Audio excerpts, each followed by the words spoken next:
এই পর্যন্ত আল্লাহ তাআলা এই দুনিয়ার বুকে তার তাওহীদ ও রিসালাতের দাওয়াত দেওয়ার জন্য মানুষ তাকে আল্লাহ বলে স্বীকার করুক, মানুষ তার কথা মানুক, তার পরিচয় পাক, এই জন্য আল্লাহ তাআলা যুগে যুগে মতান্তরে 1 লক্ষ বা 2 লক্ষ 24,000 নবী রাসূল প্রেরণ করেছেন।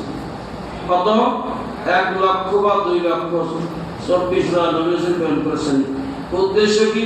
তারা সবাই এই দাওয়াতটা দিয়েছে, এই দুনিয়ার মানুষ তোমরা বলো আল্লাহ এক, তার কোনো শরীক নাই, তাই তোমরা কি সফল হয়ে যাবে। সমস্ত নবীদের এই দাওয়াত।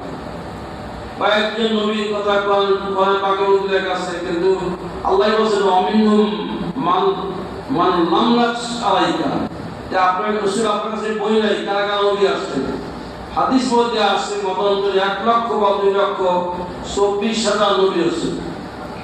এই নবীর মধ্যে সর্বশ্রেষ্ঠ নবী, শ্রেষ্ঠ নবী আমাদের নবী হযরত মুহাম্মদ রাসূলুল্লাহ সাল্লাল্লাহু আলাইহি ওয়াসাল্লাম। রাসূল বলেন আনা সাইয়্যিদুল আদম লা ফখরা লি, আমি আদম সন্তানের মধ্যে সবচেয়ে শ্রেষ্ঠ ব্যক্তি, আমি ফখরান গৌরব করে বলছি না, তাআদ্দুসে নেওয়াজ হিসেবে বলছি। আল্লাহ পাক আমাকে নবী হিসেবে প্রেরণ করেছেন, শ্রেষ্ঠত্ব দিয়েছেন, এত বড় নিয়ামত দিয়েছেন, তার শুকরিয়া আদায় করার জন্য বলছি, আমি বলতাম না কেন আনা সাইয়্যিদুল আদম লা ফখরা, মানে আদম সন্তানের মধ্যে শ্রেষ্ঠ ব্যক্তিত্ব হলো আপনার নবী, আমার নবী মুহাম্মদ রাসূলুল্লাহ সাল্লাল্লাহু আলাইহি ওয়াসাল্লাম। দুনিয়ার যত আসমানি কিতাব আসছে 104 খানা, আসমানি কিতাব কয়খানা? 104 খানা। এর মধ্যে 60 খানা প্রসিদ্ধ কিতাব, আপনার নাম জানেন, তাওরাত, ইনজিল, জাবুর, তাওরাত, ইনজিল আর কোরআন, 4 খানা। এই 4 খানার মধ্যে ওই আগের 3 খানার মধ্যে যে ইলম আল্লাহ পাক দিয়েছেন, সমস্ত ইলম এর মজমুয়া সার সংক্ষেপ আল্লাহ পাক এই কোরআনে পাকের মধ্যে কি দিয়েছেন। মানে আসমানি কিতাবের মধ্যে শ্রেষ্ঠ গ্রন্থ হলো আপনার যে আমরা যে কোরআন তেলাওয়াত করি, এই কোরআনে কারীম বলেন সুবহানাল্লাহ। যত আসমানি কিতাবের মধ্যে যত ইলম আছে, সব ইলমের মজমুয়া সব কিছু আছে আমাদের কোরআনের মধ্যে। কোরআন হলো শ্রেষ্ঠ গ্রন্থ, আমাদের নবী শ্রেষ্ঠ নবী, আমাদের কিতাব শ্রেষ্ঠ কিতাব। যেই বার্তাবাহকের মধ্যে আসছে এই দুনিয়াতে এই কোরআন, তিনি হযরত জিবরাইল আলাইহিস সালাম, তার নাম কি? জিবরাইল। সমস্ত ফেরেশতাদের সরদার হলো কি? জিবরাইল। তাহলে শ্রেষ্ঠ কিতাব কোরআন কারীম, শ্রেষ্ঠ মাধ্যম জিবরাইল আলাইহিস সালাম, শ্রেষ্ঠ নবী মুহাম্মদ রাসূলুল্লাহ সাল্লাল্লাহু আলাইহি ওয়াসাল্লাম কি নাযিল হয়েছে, বলেন সুবহানাল্লাহ। আপনার এই জাতির জন্য আসছে কোরআন, কাদের জন্য আসছে?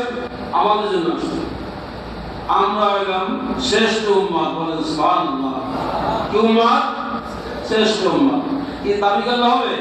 আমাদের কথা, আমাদের কথা না, আল্লাহ নিজে বলেছেন কুনতুম খায়রা উম্মাতিন উখরিজাত লিন-নাস তা'মুরুনা বিল মা'রুফ ওয়া তানহাউনা আনিল মুনকার। আল্লাহ নিজে আমাদেরকে শ্রেষ্ঠ উম্মাহ উপাধি দিয়েছেন। কে দিয়েছেন? আল্লাহ নিজে বলতেছেন আমরা শ্রেষ্ঠ উম্মাহ। আমাদের কাজ হলো 2টা, শ্রেষ্ঠত্বের যে ঘোষণা 2টা শর্ত সাপেক্ষে, তা'মুরুনা বিল মা'রুফ ওয়া তানহাউনা আনিল মুনকার। মানুষদেরকে তোমাদের দায়িত্ব হলো, কর্তব্য হলো সৎ কাজের আদেশ দিবা আর অসৎ কাজ থেকে মানুষকে বিরত রাখবা। এই 2টা খোদা প্রদত্ত দায়িত্ব। কে দিয়েছে? যিনি আমাকে সৃষ্টি করেছেন, যিনি আমার রব, যিনি আমার সব, যিনি আমার পাওয়ালা, যিনি ইজ্জতদাতা, সম্মানদাতা, সমস্ত নাজ ও নিয়ামতের নিয়ামক যিনি, দাতা যিনি, তিনি এই দুইটা দায়িত্ব আমাদের উপর অর্পণ করেছেন। একটা হলো আমরুল বিল মারুফ নাহি আনিল মুনকার। নবীদেরকে এই দায়িত্ব দিয়েছেন তাওহীদের দাওয়াত দেওয়া, সৎ কাজের আদেশ করা, অসৎ কাজ থেকে বিরত রাখা।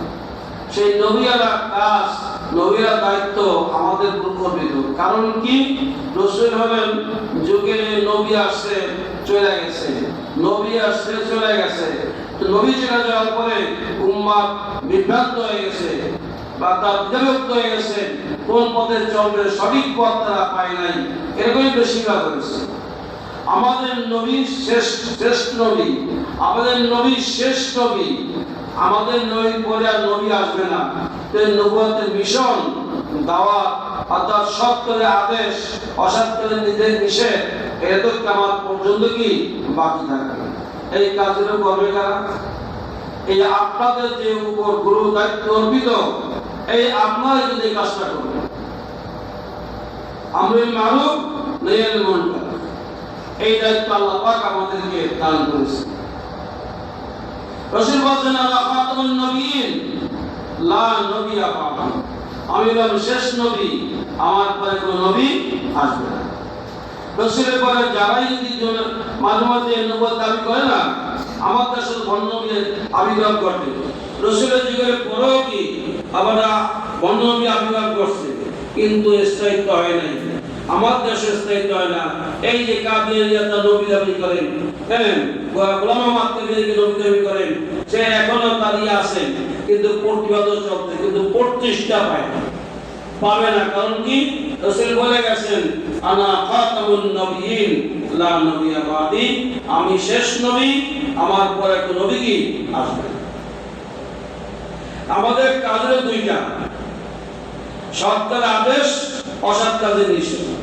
আর প্রশ্ন হলো এই কাজ দুইটা করতে হলে আগে তো আমাকে নবীর চরিত্রে চরিত্র হইতে হবে। কি বলেন? আমাকে তো নবীর আদর্শে আদর্শবান হইতে হবে। নবী কি করছেন? আমাকে তো শিক্ষা দেওয়া হয়েছে লাকাদ কানা লাকুম ফি রাসূলিল্লাহি উসওয়াতুন হাসানাহ। আমাদের নবী এবং নবী যা প্রত্যেকটা পদক্ষেপ, প্রত্যেক কাজ আমার জন্য কি ওয়াসওয়া বা মডেল, তাকে অনুসরণ করলে কি আমি সঠিক পথ পাবো প্রত্যেকটা কাজ। আর আমরা এমন একটা জাতি, এমন একটা উম্মাহ, আমাদের জন্ম থেকে মৃত্যু পর্যন্ত যত কাজ আমরা করি, প্রত্যেক কাজ আমাদের এই কোরআন হাদিসের নীতিমালা দ্বারা কি বেষ্টিত। কোরআন হাদিসে বলার কোনো কাজ নাই, প্রত্যেক কাজের সুনির্দিষ্ট নীতিমালা আছে। আমি কি করব কি করব না এটা বলা আছে। জন্ম থেকে মৃত্যু পর্যন্ত একটা শিশু যখন জন্মগ্রহণ করে, সেটা হয় মানুষের ক্রম বিকাশ, মানুষের দুনিয়াতে আসার ধারা, এটা আপনার পর্যন্ত আসে বাবুনাই মাওনাই আল্লাহ কি বানিয়ে দেখাইছে। কে? আদম আলাইহিস সালাম। আল্লাহ তাআলা আদম আলাইহিস সালামকে বানাইছেন, তার কি বাপ মা আছে? নাই। এই একটা সৃষ্টি। এরপরে হাওয়া আলাইহিস সালাম বানাইছে, আদম আলাইহিস সালাম বাম পদে হাতি থেকে বানাইছে, এই একটা সৃষ্টি।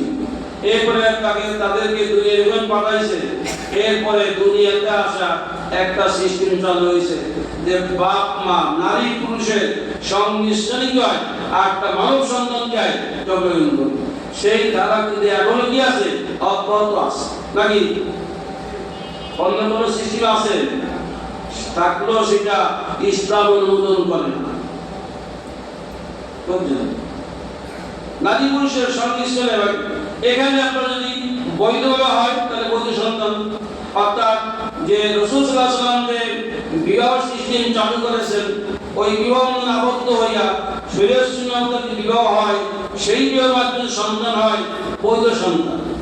আর যদি ওই সিস্টেম না হয় তাহলে কি হয়?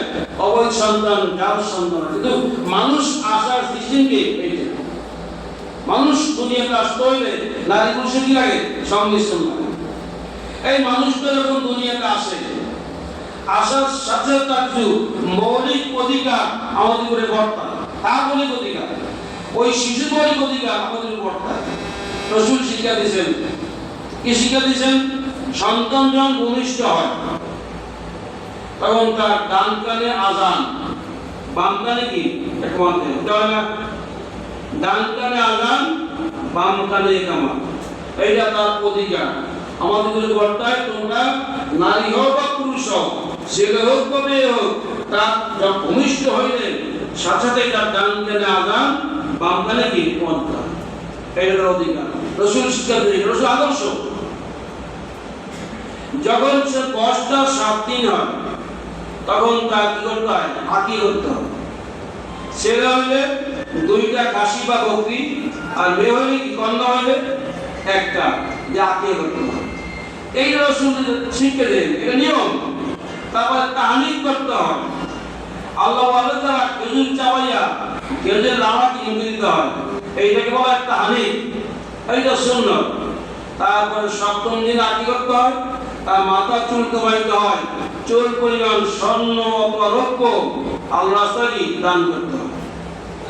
সুন্দর একটা নাম রাখতে হয়, বরকতপূর্ণ নাম রাখতে আল্লাহ ওলিদের আলেমদেরকে দাওয়াত দিয়া তাকে তার সাথে বইলা বসানো করে নাম রাখতে হয়, সুন্দর নাম রাখতে হয়।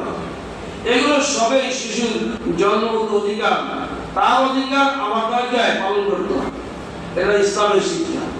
আমরা বলেন নাম তো রাখেন, নাম তো রাখেন, আপনিও রাখেন, নামটা তো সুন্দর না, নামের কিন্তু তাসির আছে, নামের তাসির আছে।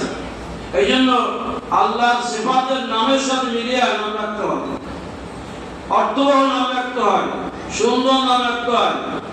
আল্লাহর নামের সাথে মিলিয়ে কি নাম রাখতে হয় বরকতের জন্য। এইগুলো থেকে শুরু করে যখন মৃত্যুবরণ করে তখন না শুদ্ধি নীতিমালা আছে না? মানুষ যখন মুমূর্ষ অবস্থায় থাকে তখন নীতিমালা আছে।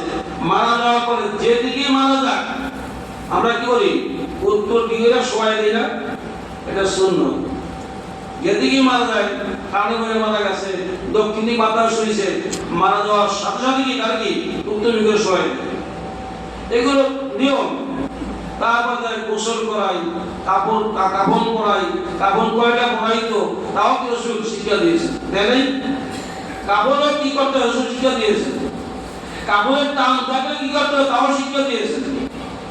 এগুলো সব মরে যাওয়ার পরও তার অধিকার, তার হক, আমাকে উপর দায়িত্ব আপনাকে করতে হবে, এগুলো রসুল শিক্ষা দিয়েছে। তার এলাজ করতে হবে, জানা দিতে হবে, কবর কেমনি করতে হবে তাও রসুল শিক্ষা দিয়েছে।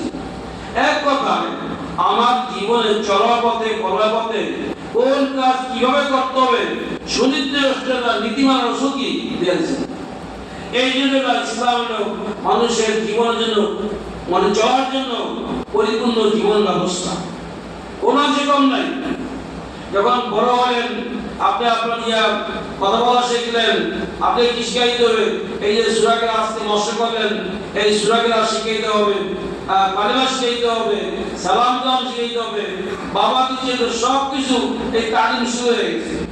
রসুলকে বলে দিয়েছেন কোনটা আমার কর্তব্য, সব বলা আছে। আপনি কর্মজীবনে যখন বড় হবেন, কাজ করবেন, সেখানে সমাজ ব্যবস্থা, সমাজ চলবেন, সমাজে কি করবেন তাও বলা আছে। সমাজ চলতে হলে ব্যবসা বাণিজ্য করতে হবে।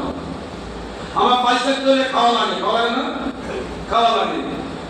সম্পূর্ণ সব পাবে, সব খাওয়া কি আমাদের বৈধ কি বৈধ না, কোনটা খাওয়া বৈধ, কোনটা অবৈধ, কোনটা হালাল, কোনটা হারাম, কোনটা করণীয়, কোনটা বর্জনীয়, পারে সব কিছু কি রসুল করে দিয়েছেন। আর রসুলের দীর্ঘ 23 বছরের জিন্দেগিতে যে কথাগুলো বলছেন, যে কাজগুলো করছেন, সাহাবারা করছেন, রসুল চুপ রয়েছেন, এইটি হাদিস। যে কাজগুলো রসুল করছেন, যে কথাগুলো বলছেন, সাহাবারা করছেন তার সামনে, রসুল হয় বা না কিছু বললেন, চুপ রয়েছেন, এই দুটোই কি হাদিস। এগুলোই আমাদের করণীয়, এর মধ্যে আমাদের বর্জনীয় কি আছে, অর্থাৎ সেখানে আদেশও আছে, নিষেধও আছে। আমি আর জীবনে আমার দায়িত্ব হলো আদেশ নিষেধ করা, সত্যের আদেশ দেওয়া, অসৎ কাজ নিষেধ করা। আগে আমাকে জানতে হবে, তারপরে নিজ আমল করতে হবে, তারপরে কি আর একজনকে আমলের জন্য উদ্বুদ্ধ করতে হবে।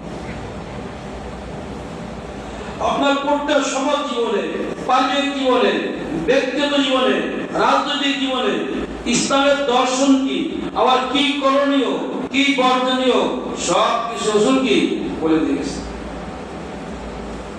এই যে সামনে ইলেকশন আসতে ভাব, ইলেকশনে ভোট কারা দিবেন, তারটা নীতিওয়ালা কি আছে, সবার নেতৃত্বে কারা আসবে, এটাও কি বলা আছে। মুসলমান যারা হয় সহজ হয়, মুসলমান কাউকে ধোকা খায় না, ধোকা দেয় না। মুসলমান ধোকা খায় না, সে কাউকে ধোকা দেয় না। হাদিস মধ্যে আছেন, আল মুসলিমু মান সালিমাল মুসলিমুনা মিন লিসানিহি ওয়া ইয়াদিহি। পরিপূর্ণ মুসলিম কামেল ওই ব্যক্তি যা